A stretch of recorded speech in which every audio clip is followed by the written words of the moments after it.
Hey everybody, welcome back to the farm.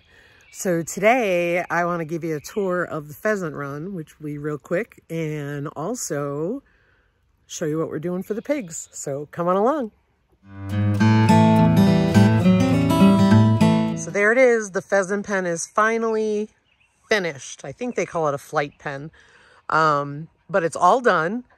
And you can see we've got all kinds of branches and trees and logs, and because the pine trees are really narrow at the top, we hung them upside down so that way they are secured, and that way they have places to hide. They also have a windbreak, which is on an angle, and that way they can hide under there if it's bad weather. And we will add another one there for them.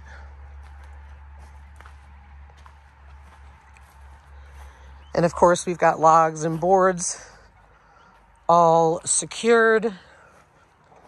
And here is the door.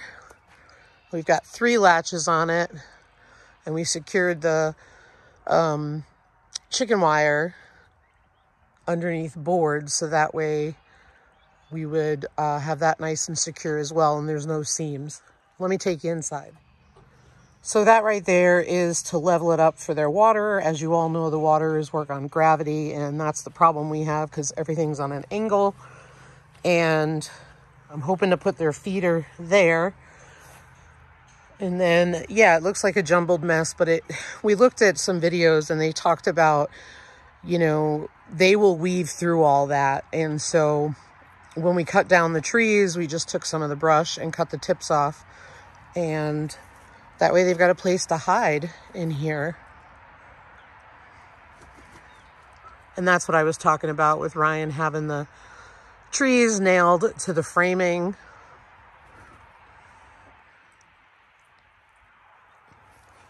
And then we will add another lean-to probably next to that one. We just need to get another pallet. And then that way they have it all set. And they're scheduled to go out I think in another week. We bought the pinned peepers, and the pins look a little large for 5-week-olds, but apparently they're standard size. So we're looking at some other options. We want to make sure we're doing what's humane for them, which obviously keeping them from fighting each other is humane because they are cannibalistic. So, but we've watched a few videos online, and let me tell you, if I thought they were fast now, I'm going to freak out because they are awful fast now. There's the Fab 5 turkeys hanging out. The meat birds hanging out in the mud.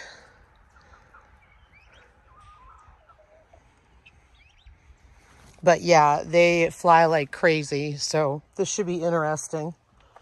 I will be shocked if I don't lose any through the door, quite honestly.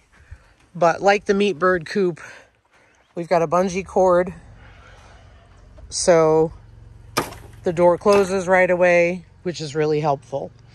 And we were able to salvage this gate and just put an eye loop there and hook that, so that way the pigs don't get out. And we have, instead of 2 latches, we have 3 latches with carabiner hooks on it, because the panel was a little bent and we didn't want something prying open the top. So it works out good. So we've got meat birds and pheasants right next to each other. And again, if we decide not to raise pheasants again because they're crazy, that's okay. We can use this for turkeys and meat birds, so it won't go to waste. We'll just take the habitat out of there and put some roosts up, but we'll be good to go. But let me show you what we did for the pigs also. Come on. Come on, Sherm. Good boy, Shermies. Go down. Come on. Come on. Come on, Grant. Come on, Grant. Good boy. Wrong way.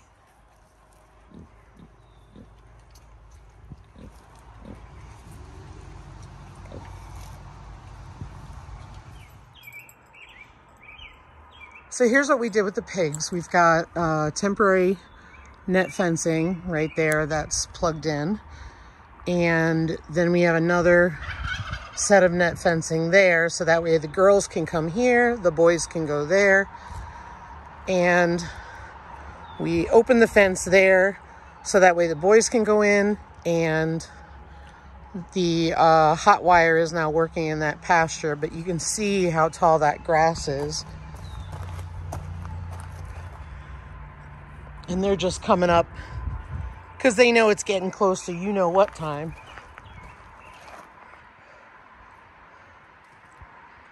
But they've been loving it. And look at how tall that grass is down there. They have been enjoying it. And then there's the meat bird pen and the pheasant run right there. And you can see a difference in the boys' pen there and then the girls' pen there.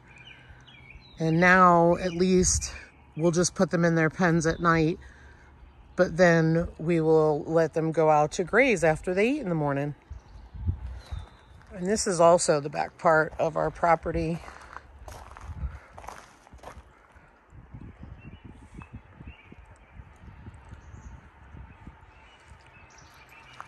So you can see we can actually move the net fencing down here as well to give them more grazing capabilities. But it was good today. We got the weed whacker cleared along the fence to make sure the hot wire was working for Houdini down there.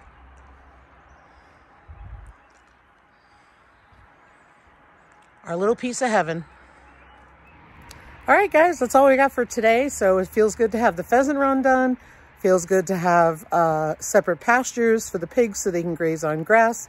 And it'll be awesome because coming up, our next projects are to get the farrowing rails in for Eleanor in the house that the girls are in right now.